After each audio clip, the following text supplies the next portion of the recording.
Hey, I'm Dr. Atasha and I am back with another video about mental health and Christianity. So this one is a little different than what I've done before, and I'm going to give some brief examples about how anxiety and trauma have shown up in the Bible and how the folks in the Bible have experienced it, so that we get a reminder that the same Bible that was written for them back in the day is still applicable to us now. Be blessed.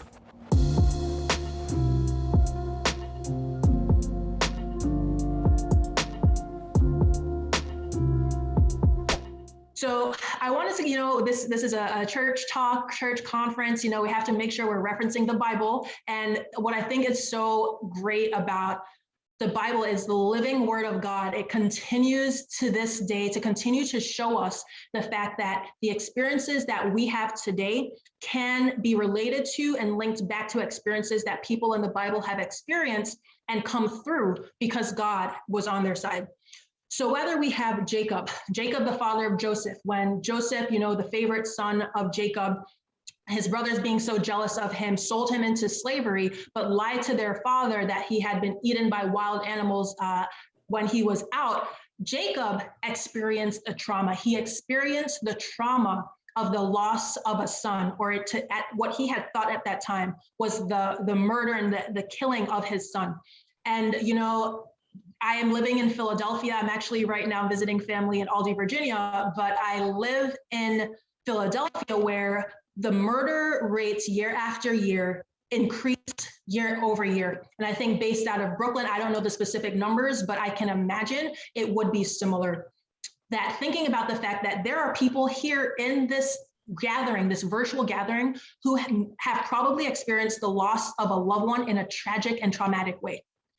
Joseph himself, he was sold into slavery. Imagine that. I mean, we think of the history of Black people being taken from West Africa, whether it be to the Caribbean or to the US. So we can imagine it, but in the Bible, we talk about the fact that Joseph was imprisoned, he was sold into slavery, he was living repeatedly day after day this trauma.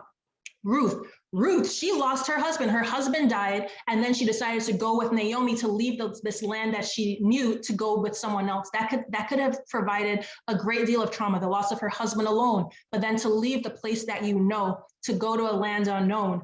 Again, sources of trauma. We have Daniel in the lion's den. I don't know about you, but I don't think I would survive being in a lion's den. I would probably die from heart palpitations. So that in and of itself is a trauma that the Lord brought Daniel through.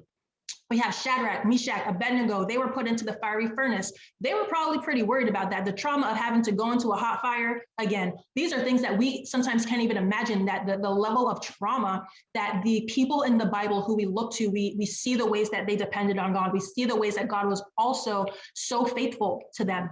Examples, we have Esther. Esther probably had a lot of anxiety when she was going to the king. She said, if I die, I die, but I have to go represent my people when I go speak to the king on behalf of the Jewish people. Hey, quick commercial break to remind you that if you're enjoying what you're seeing so far and all that you're learning, go ahead and like, subscribe, hit that notification bell so you don't miss out on any of the other videos that I post. All right, back to the content.